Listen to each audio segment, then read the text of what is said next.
and welcome to another episode of the Who Dat Jedi podcast. This is episode 227 for your playbook. And my name's Aaron, and with me as always the other members of the Who Dat Jedi Council, Dave and Fredo. Hi, guys. Hello. Hola. And we're going to do a little watch along tonight. So you'll be able to watch along with us on Disney Plus because next week Andor Season 2 comes out. We're recording this on a Tuesday. We are 1 week from today is when 3 episodes will drop. So what we're going to do is we're going to watch the last episode, the finale of Season 1. So if you want to queue up Disney Plus and find that last episode of Andor, I guess it's on YouTube as well. But anyway, skip the recap and skip the intro, and you'll see a field of stars, and that's where we're going to all hit play here. And then we're just going to talk about this episode and just kind of thoughts we have leading into Season 2. So on the count of 3, guys, we'll hit play on 1, 2, 3. Wait for it. Don't wait for it. All Do right. it now. Nah, I'll just calling back to my Mel Brooks days. 1, 2, wait for it. So the cool thing about all these episodes, by the way, is that the intro music was different. I mean, it was the same music, but it was just orchestrated different. And if I remember right, we're not hearing it right now, but if I remember right, this is like the band that is part of the funeral procession, right? Mm-hmm. Yep. So Somebody put them all together too at some point. I haven't actually sat down and listened to that, but apparently you can put all of the intros together and it works. and I imagine it would. I mean, it's a pretty simple theme. Most of the Disney Plus shows have been simple in their theming, but I love the idea that it's building. So we open up, we're in Ferrix, and what's the kid's name? Is it like Wilhelm, something like that, right? Willem something. Pull that up, right? Yeah. But he's building something. We'll find out what it is later. But then Dead Ramiro is landing. God, I still can't get over just how good this all looks. You know, the shuttle, just all the visual effects in this series was just great. It feels like it's set. It feels like here's the interesting thing. It feels like it connects really well with the animated stuff that we saw in Rebels. You know, there's set designs for stuff that we saw in that series, and it connects really well with what we've seen in the original trilogy sets. Which, But my point were is that very it doesn't look hokey. It doesn't look like no, Buck Rogers, TV special effects. I mean, it even, I think, outshines about all of the Star Wars Disney Plus shows. I mean, not that they're bad, but this was just a different level. I think if you go back and you watch Rogue One too, you'll see that sort of attention to detail and just absolute passion that goes into every shot. Like, there's no wasted element. There's no like, oh, well, it's in the background. Who cares? It's like, no, if it's on screen, we're going to make it good. And it's that sort of attitude that permeates this show as well.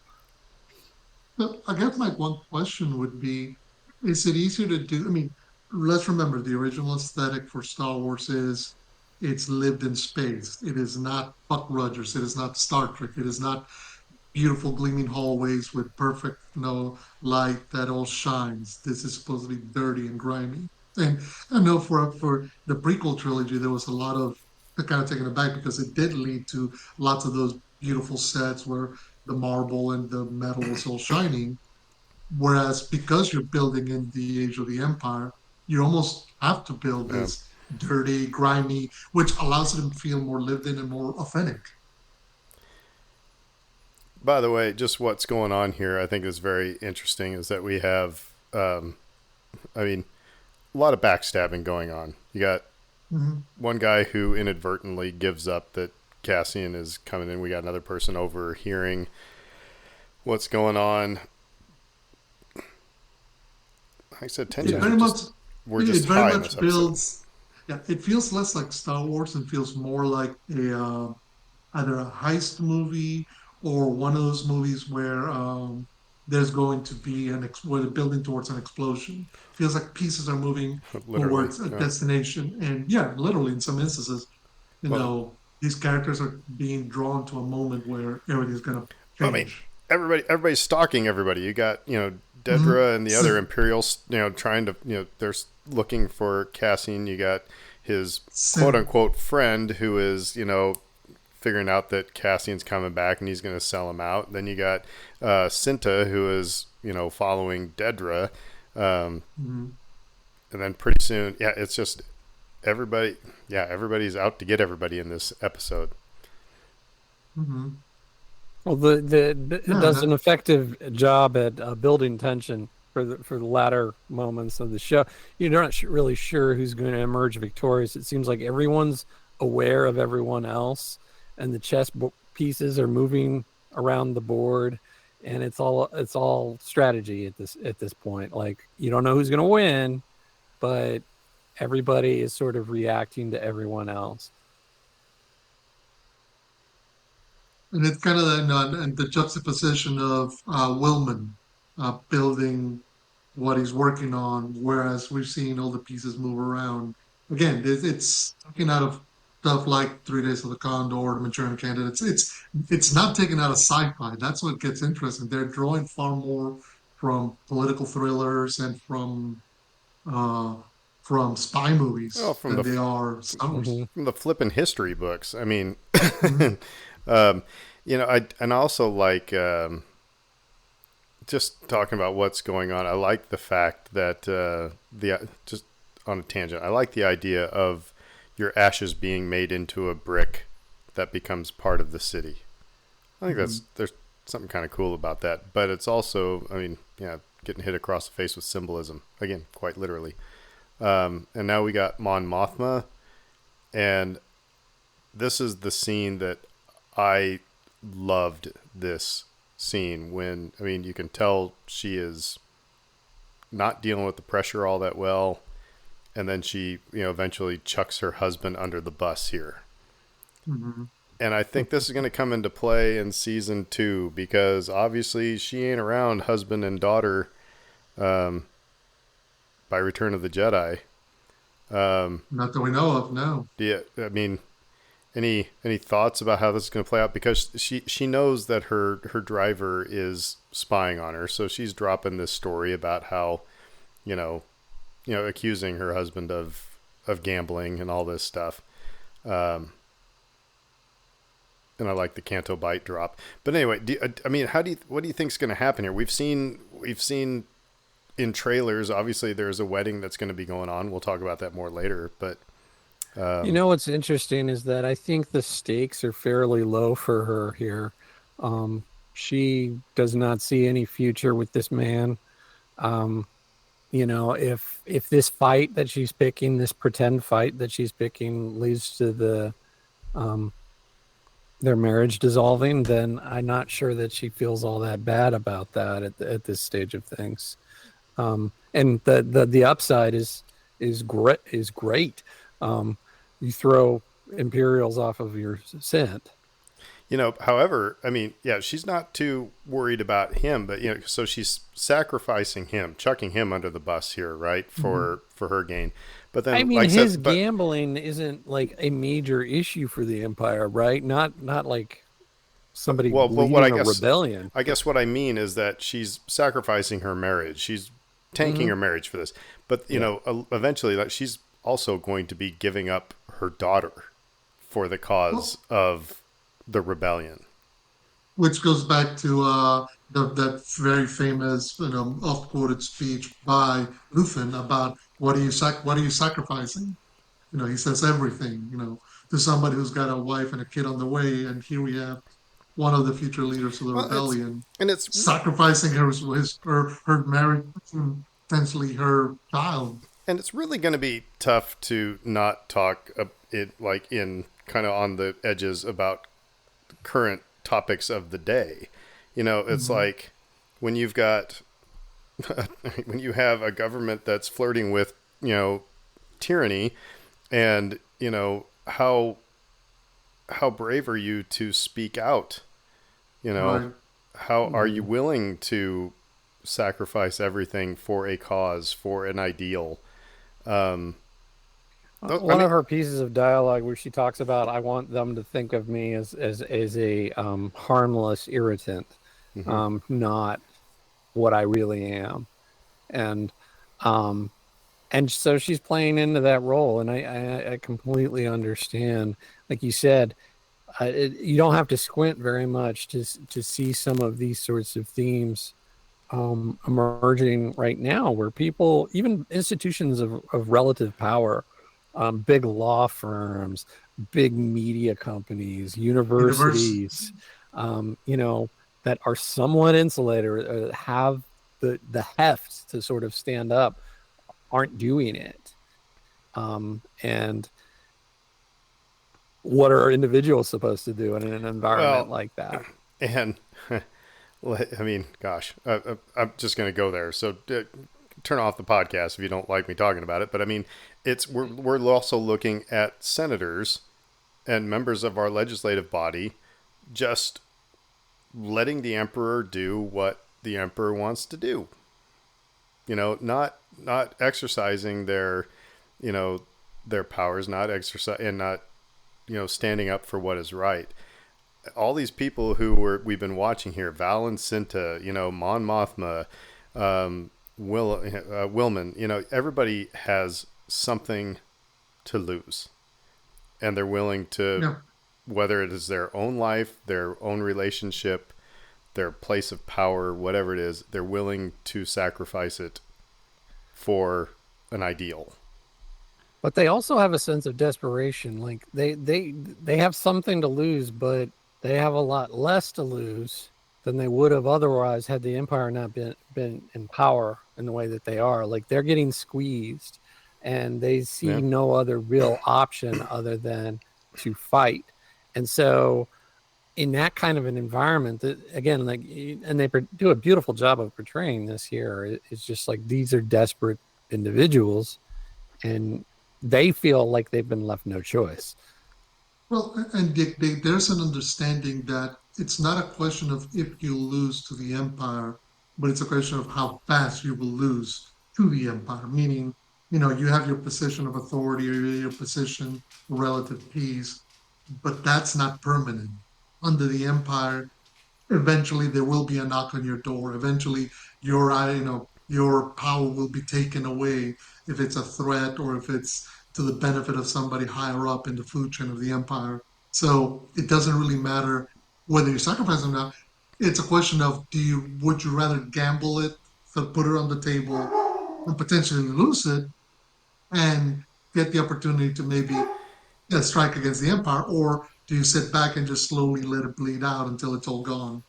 What I do find interesting, though, Cassian correct me if I'm wrong, but Cassian is here to get Bix, Hmm. and basically, and to pay respect to Marva. He's not there to start a rebellion or start anything, right? No. And Mm. so, here he's reading or listening to what's his bucket's manifesto, which I Hmm. hope that comes into play, in season 2 as well. Um, but we actually hear a good chunk of it in this scene. I think is really good. So he's Cassian is getting inspired throughout this whole episode, and I like it. I mean, I think he's obviously recalling his time at Narkina 5 and all that stuff. Well, and it speaks to the totality of the journey that we saw Cassian. First episode, Cassian's on a mission for himself, trying to find his sister, which I wonder if that's something that's going to come into play in season 2 because it never came back again. I think that's Uh, such a MacGuffin. I hope they don't. I heard well, people speculating, saying they think that Luthen's assistant, Clea, mhm, that is his sister. Clea's his sister. I'm like, I hope to God not. I don't think so, just because if it was, they would have found a way to bring them together. It would have been a lot easier to do so and just tie I off that thing I done. think Marva's statement to him said, "Don't go looking for your sister. Be done with it." I think she was talking Mhm, to all of us. I think this mhm. just it was. I think it was kind of a MacGuffin. I don't know. Dave, do you think But Sister is going to come into to play at all? I'm not sure it's super important to the story, but I don't. again, like you said, I mean, who knows? It wouldn't bother me maybe, because I trust these filmmakers. mm, They would find a way to make it less irksome. To that point, I want to throw this out there as well. They could have gotten Cassian from point A to this point in the second episode, but they took their time to take us on a journey of it, because and too often in any movie is the hero's journey, like, think about Luke. Luke's like, oh, the empire, yeah, the rebellion's so far from here, and I gotta work in the crops. Oh, Uncle Owen's dead, I want to be a hero. It like within 30 seconds it is just on a dime. This I mm. appreciate that season 1 was more of a Anakin took slog. 3 movies to turn, right, and it still felt quick. In Revenge of the Sith, Yeah. we can talk about the execution of that actual moment, but like it felt quick. It felt a little jarring, and so like again, they're afforded this luxury with this format to let it play out. Now, season 2 is going to be very different. But I also think in part, and this goes to kind of the point that you were talking, Aaron, about the journey that we went to. There's a certain level of plot armor, or I guess I would say just easing. Luke is the hero, so he has to get to that point. The point of this journey in season 1 is to take Cassian from uncaring, self-centered citizen at the fringes of the empire to a rebel. And we're going to see that final act in this episode. Season 2 is going to be going from a rebel to a leader of rebels. And it's much harder to accept that journey when it's just a normal person.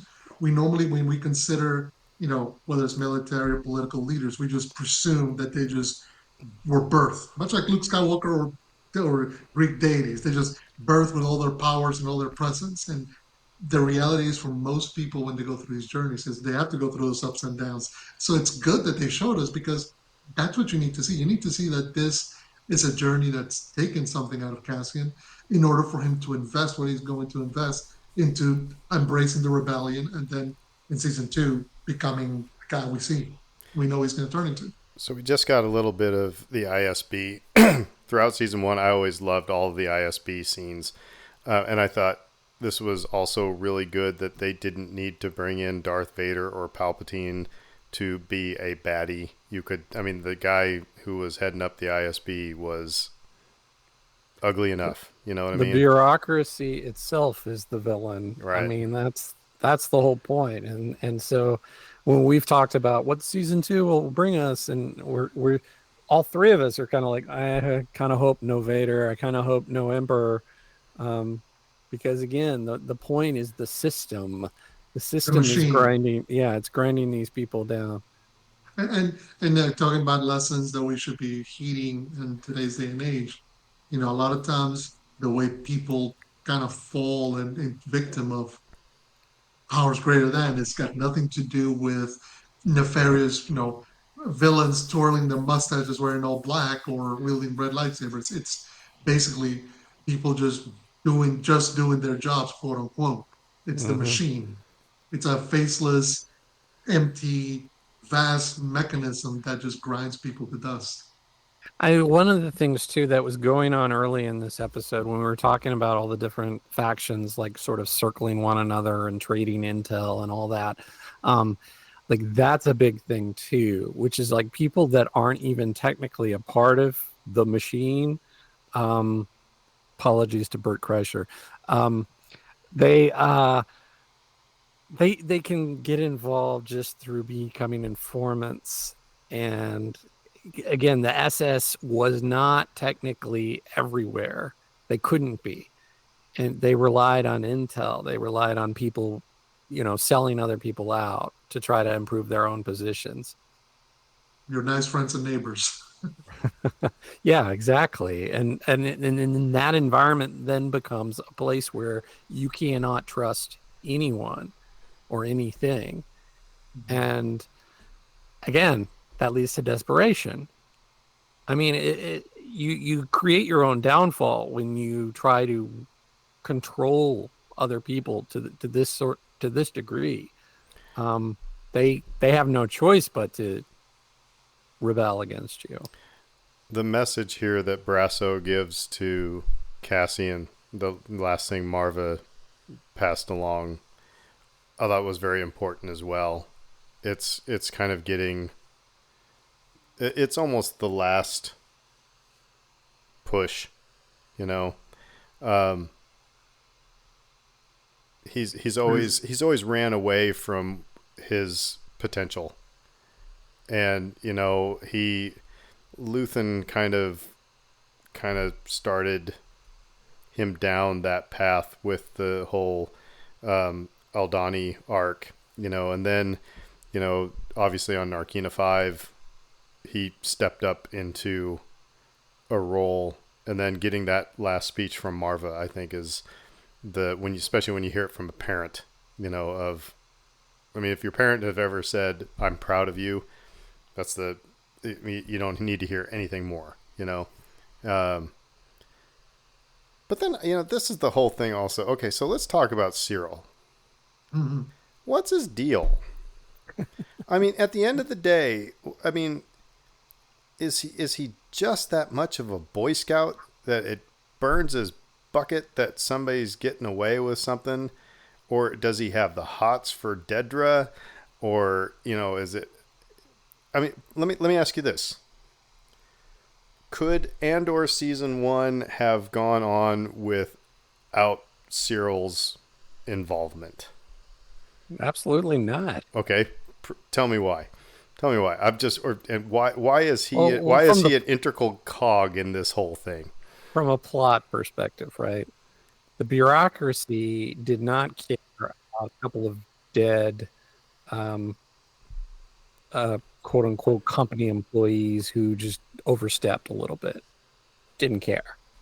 And I think that really resonates. The That's machine is too big to care about that's fair. such. That's Yeah. okay. So I get that part. I get that's fair. And But so plot wise, but his when you have the insistence. point where Dedra interrogates him and says, "Okay, we understand what's in your report and what you said is going on. Bugger off." Do we need Cyril anymore for the rest of the season? From a plot point, yeah, I would say it this way. I think, I mean, if you And I'm want to not connect saying it I to Cass, disagree with you guys. It's the one thing that, if there's anything in this whole season that just kind of makes me like cock the head to the side a little bit, it's just like, what is his deal? Anyway, go ahead, Fredo. Sorry. no, I was going to say, in part, his deal is to show you, just as we're discussing, the machine that is the Empire. The machine that is the Empire does not care for Cyril or Linus, right there, his assistant, the sergeant that is followed, that's going with him, who are like, evil Frodo and Sam heading to their version of Mount Doom. They are, Cyril is this kind of character who thinks if you do what they did, what powers greater than you do tell you to do, you follow the rules, you follow the orders, boom, you get what you're supposed to get. And the reality is that's not the case. Again, the Empire does not care about you. The problem for Cyril is he doesn't learn that lesson. He thinks he's doing the right thing, it bites him in the butt. He thinks he's doing the right thing, he ends up getting browbeat by his mom at a dead end job. He's going to end up doing the right thing and helping Dedra. That's not going to help him? Maybe, maybe not. Again, no, the Empire is uncaring about this man and his goals and how he views the world. But they're Yeah. willing to use him. They're willing to take whatever he does to their benefit. And then when that's done, out you go. Like he's the ultimate pawn, right? And like that's his role here throughout the series. Like we talked about how he's really important to the plot early on, but you asked why keep him around, and it's like to show how small he is and how insignificant he is, and yet he still has this desire to try to be important and do things a certain way, and yet, sorry, you know, By the way, as a former band director, I have to say that I found it funny how they Star Warsed up a bunch of French horns, flutes, and snare drums. It was just kind of funny. Um, the all right, let I me like ask. all Let the me. percussion here, though. It does feel sort of appropriate to their culture when we talk about like laying people to rest in bricks. Like dude hitting the freaking percussion bell thing in the bell tower, and um, So okay, so all that is explain cool. this to me because I remember that Clea had the conversation with Val saying we need to kill Cassian Andor. Did they? Was it ever clear? And then that's why Luthen is here on Ferrix. Was it ever clear why? What Because he could give them up, and they Could know give them that he's a that target of the that Empire. so they think that he's just loose lips, and so we gotta get rid. Okay, Yeah. thank you. kill Cassian? He's there to stop him. It's again, it's interesting. Everybody's aiming for Cassian, and Cassian's like, I'm just here to get big. Yeah, again, I just want to go And back to that's a this. redirect, though. Like again, like you watch as you're watching this, you're like, why is he here? Just to pay his respects? Like, oh my gosh, dude, it's so dangerous. Are you trying to make a point? And it's no, it is to save his friend. You know, I want to come back to this. The other thing I like is just how even not just 2025 relatable, but just real world relatable this whole situation is. Imagine if a controversial figure in your town, a rabble rouser, dies, and we're in New Orleans, and so we have a big second line, and you get a huge police presence because they're not, and things get pushy shovey and everything. You know what I mean? That's why I think this episode Exactly. just You mean works. how second lines used to get not 20, 30, 40 years ago? Because that But used to be the case. Second lines would happen. The Indians would come out. They'd be they'd be going and dancing, and the police would try to break it up. And again, the version we see now is one that's been established after decades of discussion with community leaders yeah, and the authorities. But yeah, this is a show forced by the empire to tell you we're the ones in charge. The community is saying no, this is our community, we're the ones in charge. So unsurprisingly, it's going to end up with a conflict. well, the other lesson too, by the way, is Cassian's friend who is giving him up. Um, turning being playing the turncoat, you never end up being in the good graces of anybody. That has not worked out for really anybody. um, Maybe he gets the girl though. no, he gets blowed up. Oh no, Spoiler sorry. alert! Spoiler alert! He gets blowed Uh, up. I was thinking about Cyril again. Oh, Cyril. Uh, Okay. yeah. But yeah, Well, I was just thinking of the quote from Dune where Baron Harkonnen says, "Never trust a traitor, not even one you created yourself." If you're willing to betray your friends and loved ones, you can never ask for anybody's trust. That's just facts. And even the side that agree with you, that benefit from you, is never going to look at you as somebody who they should take into their confidence. all right. So we're seeing the brick. I love what ends up happening with the brick. Mm-hmm. It's so poetic. It's just perfect. But anyway, I get ahead of myself here. Yeah, right now it's a lot of tension building. You've seen Luthen standing just above Cyril, and you're seeing all these characters kind of merging together, Well, being the drawn to one another. again from a musical standpoint, the music also helps with that because it never comes to a solid cadence. It never comes to it just keeps on winding up on itself. So the music helps that, and when it becomes silent, then it almost takes your breath away. So again, hats off to that part of things. But again, this wasn't a huge backlot, but they made Ferrix look really big. I just from the production standpoint, it's just like this is really well done. Composition of both the live elements with the CGI elements that help flesh out the scope of of Ferrex, and it's like it's done really well. It's done in such a way in which, again, it feels natural, and you don't question it. And again, the other good thing is because there's so much tension building up, you're really just focusing on what you're seeing. You're wondering where it's all gonna pop off, so to speak. Like the incorporation of death troopers and stormtroopers. And random Imperials just wearing normal military gear. It's like because we're so accustomed to just seeing the stormtrooper as the face of the empire, in a manner of speaking. But it's interesting seeing that again. There's more layers to the empire. There's more layers to the machine, and you know, because it would make sense. In some instances, you don't just want stormtroopers all over the place. They're special, allegedly. It also shows how sloppy and lazy the Empire is.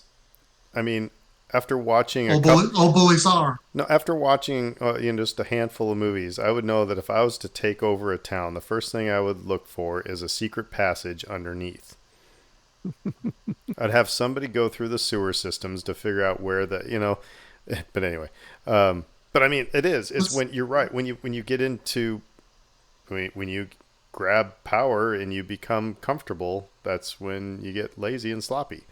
Um, but also, it's the nature of the empire. They are the strongest, most powerful force.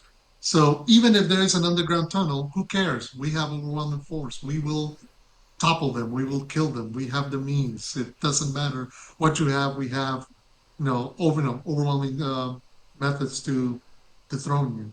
So it's again, it's what happens with old bullies. They think that because they can swing harder and hit harder, they can beat everybody. The arrogance, it just comes baked in. Hmm. That's why it does establish a certain level of plausibility to that, factor. It's like, okay, yeah, how is he sneaking around through the sewers? And it's just like they didn't bother.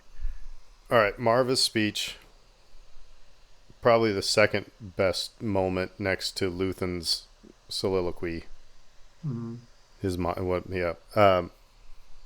Yeah, Are if you you are you didn't are get you the message, are you as glad? Are you? How would you have felt if they would have left in F the Empire? We talked about that, in a previous episode. Things that, you know, kind of take us out of things. And those, I made one comment of like when Han says, "Well, I'll see you in hell." That those types of very, you know, those types of euphemisms. So if she would have said "F the Empire," I thought it was unnecessary. Ultimately, I think it works as it does, I and agree. I think it works just fine. And so, um, I'm fine with the change. And if it had been different, I don't know. I probably Star Wars does this, right? Oh, you never have glasses in Star Wars. Well, now we have glasses all the time. Yeah. So, you once you establish something and you say, okay, it's okay to do that now in Star Wars, then it would just become commonplace or normal at that point. But um, yeah, I'm kind of glad that they didn't go there. so I mean, ultimately, the point that we're getting to the point that really it's the crux of this of here. It's this thing we've been sleeping, you know, and we have not noticed the rot that is the empire growing. That's her message. Her message, yes, can be condensed to F the empire, but realistically, that's not what it's got. It's this. And Well, again, if you haven't caught it by this point, here she is telling you this is why you fight against no, oppression. I mean, I was just talking about literally if they would have used Mhm. that word, I think it would Yeah. have. I don't. I agree with Dave. I think it's unnecessary, and I think it would Mhm. have made me just. Pardon me, but it would have taken me out of it for a quick second because. So I'm glad that they made the decision they made. Um, I know there was kind of people were like, "Oh, they should have left it in," and blah blah blah, blah, but I'm just Not glad they didn't. really. I mean, it would have been a great GIF or GIF, whatever you want to say, or a great meme. But All right, the so reality is, it's not necessary. better hologram message. Tony Stark or Marva? Marva. Marva. Yeah. Again, and it's one of the things that I love that she's saying is that look, I'm not gonna, I don't think I'm not doing this to be remembered, to be enshrined as some great figure. She is not a hero. Cassian is not a hero. These are normal, everyday people. They're the rank and file. They're not the people bestowed with plot armor and sacred bloodlines and magical swords pulled out of bestowed upon them by watery tarts. They are the rank and file people who are in the muck, living trying just to live their lives. And if the empire is going to be toppled, it's going to be up to them Do you think we're by gonna the tons. Do you think we're gonna see what happened to Ferrex? Because I I mean, think at some point, at the end of this, I mean, the leads get off the planet. Um, I mean, do you think? There may be a line or two that if we don't get back, I think they'll acknowledge. well, there goes the brick. Can I tell you Oh, too you're that ahead of me. you're a little ahead of us, I think. Yeah. I can tell you too, like the acting in this whole scene leading up to the violence is so incredible. I mean, you just see the Imperials all pissing their pants. You see the anger and this and the grief amongst all the people, and then it all just sort of explodes. I love Brasso, and Mhm. I also kind of hope that season 2 doesn't become like a mini Rogue One where everybody who isn't Cassian Andor or Mon Mothma must die. I think they can leave some people like just we can assume that they continue to fight in the rebellion. I hope so. Um, Or some people aren't even probably going to be technically in the a rebellion. part of the rebellion. Yeah, they're sympathetic. Maybe they help out as much as they can, but they're not soldiers. That's part of the dynamic. It's like somebody like Bix who's just been spent 3 days getting tortured and torn up. To ask her to go back and fight again. This is the element of the rebellion that we've got hinted at throughout the movies, but we didn't see the many soldiers who had to sacrifice Well, to give Luke that shot. here's the thing that's interesting as well is that this is kind of the first time that the Empire has had a conflict, a real big conflict without clones. I mean, the clone troopers don't panic. Here all of the humans, if you will, the Mhm. non-clones who are now stormtroopers and officers and things like that, they're panicking. Because they weren't brought up in a and trained the way that the clones were. Well, So and also, I mean, this is part of the difference. The clones were, trained or made for a war. These are people who are made for uh, the opportunity to again bully and browbeat and topple small mining towns, communities that where they're going to be an overwhelming force. And this is different. This is how's the famous line of Mike Tyson? Everybody's got a plan till they get punched in the face. yeah, And they're getting punched in the face, and you're finding out they didn't really have a plan for this. They just thought, oh, we'll bust a few skulls, we'll scare the locals, and everything will go back to quote unquote normal. And that's not the case. so I do think um, Bix's target is going to be Dedra. Hmm. I think They got to meet again. she's going to be going after her. I do think Dedra is also going to be dealing with a lot of we talked about earlier, a lot of PTSD from this situation Hmm. here. What is it? I think we're going to get a little bit of the oh, what is it? Stockholm syndrome or what is it that where Uh, she's Post going to traumatic be stress. well, no, there's going to be a quote unquote romantic link between her and Cyril because Oh, he saved her. What is? I mean, oh, yeah, I know what you're talking about. Yeah, yeah, it is somewhat like Stockholm but syndrome, I or think we're the gonna. Nightingale. So yeah, I don't know. like Florence Nightingale. None of us have our psychology degree here, but but you know what I'm getting at. I think we're going to be dealing. Yeah. I think that's going to be an element, and it would make sense. Um, That is an unholy union. I think I mentioned that last time we talked about that. That's just that gives me the heebie-jeebies. That's just Yeah, horrible to think about. yeah, Cyril. I mean, again, Cyril is motivated by things that don't really appeal to a lot of people, and Dedra, Dedra is entirely and 100% career oriented and driven by her ambition and love of the empire. I The don't only care thing about that any of that. I care that she's a fascist. well, that's the point. And my point is, you know, I could see her using Cyril just the way as everybody at the Empire has used Cyril, Eh. but I could see Cyril kind of loving it in a weird kind of messed up kind of way.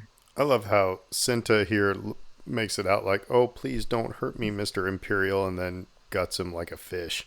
Um, she's a pardon me, Hmm. B Yeah, two emo. uh, and for I love the fact that until the moment that their superior officer told the stormtroopers to fire, they didn't fire, but then now they're just firing everywhere. Ooh, uh, was it Brasso when he headbutts a stormtrooper in the helmet? All I keep Mm. thinking is people trying to punch C.J. Gardner Johnson when he's wearing a helmet and during an NFL game. So, an interesting experiment for anyone that wants to do this is to watch this episode either shortly after or shortly before you watch episode one, because uh, we talked about Cassian's growth and change over the course of this series, but just all of these people that are sort of rallying to this cause. And again, out of a sense of like, I have no other real option. I've been forced into this, but now they're all fighting alongside him and they're making sure that he's able to get Bix out of there.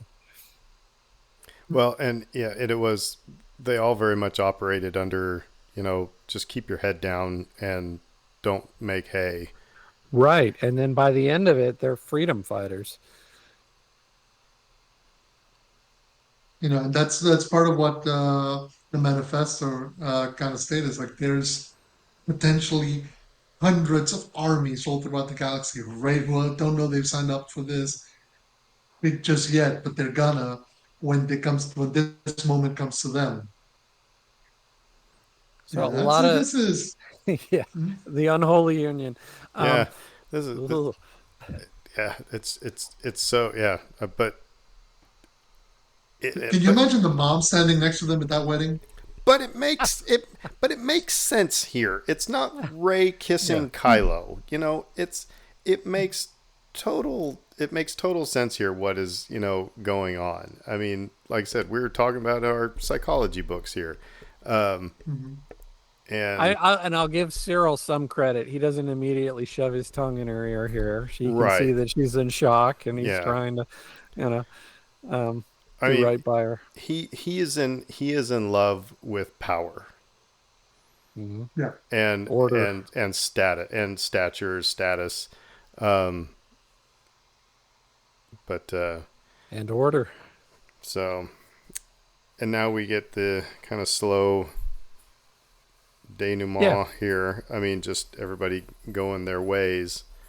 Um, and like I said, so many of these people that you would obviously have pegged for this, like right now we're seeing these two at the center of this, and they're like, "Oh, we got to get out of here," but kind of enjoying the chaos that they're seeing.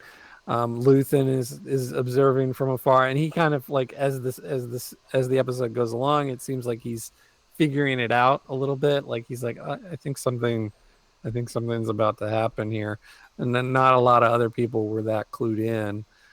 This guy, most minor character, this guy with the beard in the Hegla. shipyard. who's Yeah, fueling things up for him? Yeah, Yeah, he was like telling Cassian in episode one, like, get out of my shipyard. I can't help you anymore. I'm gonna get in trouble. Like you said, I gotta keep my head down. yeah. And like here he is, fully in it. and what you're finding is again, it's a lot of you know, everybody's signing up but in their own way. And so far, it's not Mhm. organized.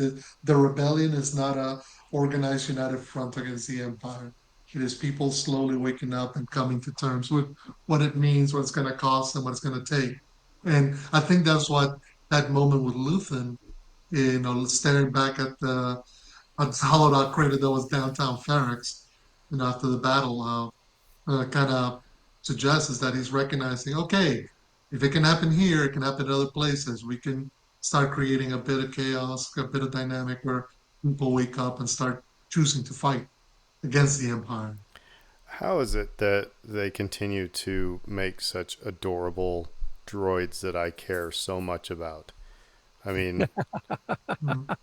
this little box of a droid that is like just a projector, you know, in a garbage can. Just that connection is just like, oh my gosh, yeah. Did it give Ah, you? Did it give you remember like it made it reminded me of the droids from the Black Hole Disney movie. oh yeah. Well, yeah, it That's takes me that back. I don't know if it's because of the eye socket, the way it pops out or whatever. I know that's what I thought of when I saw it, which harkens back to adorable. That's why I'm hoping that B2EMO becomes like some part of K2SO because I can't take, again, losing another droid and then losing another droid. Um, but So So going back right quick to what you were asking about Mon's daughter. This is supposed to, we're getting to a scene right now where, okay, between these noble families, they're betrothing a girl to a boy, so to speak. Do you think that Mon is maybe thinking, I'm gonna make sure she's safe and sound, far away from me? Because now she's no longer Mon's daughter, she she is wouldn't have the betrothed to Ever. she wouldn't have done it if she didn't need the money. I think she is sacrificing her family for the cause. It doesn't make her an evil person, Oh no, but I'm not saying to make it evil. I'm thinking because again, whenever she does the big speech and goes on the run, she knows her daughter will be a target, a potential way to bring her back. But now by putting her under the safety of another noble family, well, that's why I'm is she wondering if daughter and husband something. I wonder if something's going to happen at the wedding. I, could I do be? think you're right that she's probably safer in that marriage than she would be hanging out with her mom, who's a freaking rebel. Yeah, But um, I'm not sure that occurred to Mon Mothma. I don't know if we're giving her too much credit when she's thinking about I need to marry my kid away to get some money, um, which is And the just daughter's sad hope. enough on its own. It's well, remember why she's doing this is because they were starting to, get a little nosy in the books. They were going to see where the mhm. money trail was going to go. You know, she could have cut a deal through somebody under the bus, whatever. Um, but Hmm. she made a deal with the devil. So this is I No mean, way, this is which very much a Faustian deal. but also it's a deal that her daughter was all like, no, I want to do this. I want to, it's funny. The younger generations being a bit more conservative, they all want to be married and be whatever, as opposed to her who's like, marriage sucks. Be a rebel, Kara. And, I think her daughter will be okay. I think her husband's gonna end up somewhere. He might end up in Narkina 6. I think Luthen is going to go down as one of the best characters in Star Wars. Yeah. I love all this entire interaction because this is 100% going back to the beginning of the show when they met for the first time. But it's also very much an acknowledgement. You came here to kill me. You're not here for me to recruit me, but you're here to kill me. And it's a moment though where all the facade kind of strips away and they're just speaking truth to one another. And that's why Luthen ultimately is like, nope, I need you. I can see what you can do. Oh, but again, this is where Cassian accepts the hero's journey. This is where Mhm. he accepts the deal. He Right. up until then it hadn't. He flirted with it a little bit, but he was like, So, like I said, I just appreciate that they did that because they could have gotten further down the path in 4 episodes, and we could have, I don't know, but they didn't, and I just really appreciate that. And like I said, just watching it again, um, the visual effects, the writing, I've talked about the acting. This is just such a good series. So Mhm. even One if you're more not a brief Star thing Wars about fan, you what? even if you're not a Star Wars fan, Oh, it's yeah. one of those things that you can just enjoy. That the story is good. But go ahead. I just wanted to briefly say too, like we talked about his journey, we talked about his friends and family journey too.